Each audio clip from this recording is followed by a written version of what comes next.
η συνέχεια του χαλασμένου μου κινητού. Το πρώην χαλασμένου μου κινητού. Ναι, έπεσα πάνω στο δικό σου και δεν θα ήταν πρώην. Ήταν και το δικό σου χαλασμένο.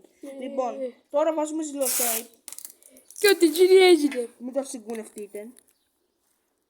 Λοιπόν, άμα δουλέψει. Μπορείτε να με επισκεφτείτε στην οδό Προύσης 6 για να σας φτιάξω και άλλα κινητά.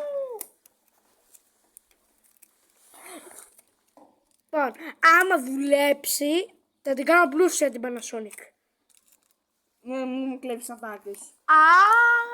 Άκρα. Λοιπόν, μέχρι να περιμένουν, τι λες να κάνουμε αυτό το συμφεργγί.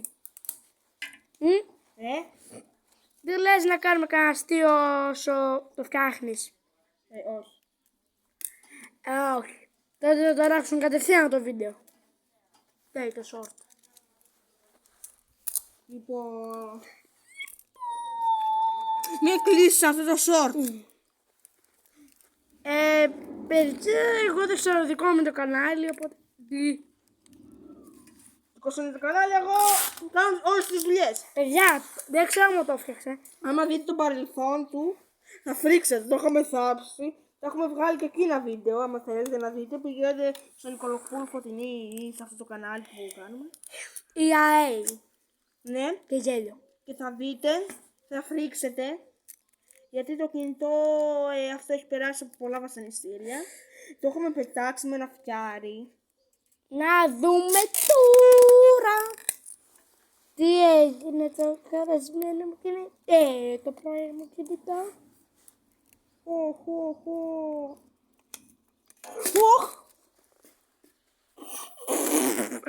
Θα πρέπει να μας...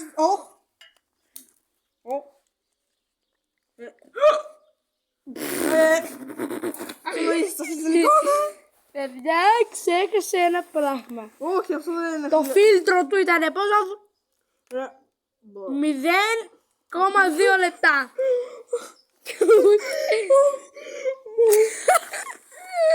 Close your mouth now.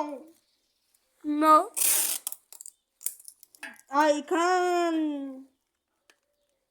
Ας τα αγγλικά τώρα, πες ότι ξέρεις αγγλικά.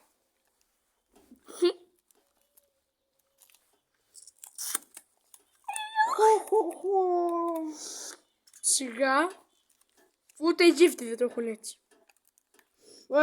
Ξέρατε. Το έχεις φτιάξει. Ναι, άμα δουλέψει όμως και να μην δουλέψει δηλαδή. Μόνο να κοστεί, σας ζητάω 10 ευρώ. Κάτι... Παιδιά, θα υπάρχει και πάρτε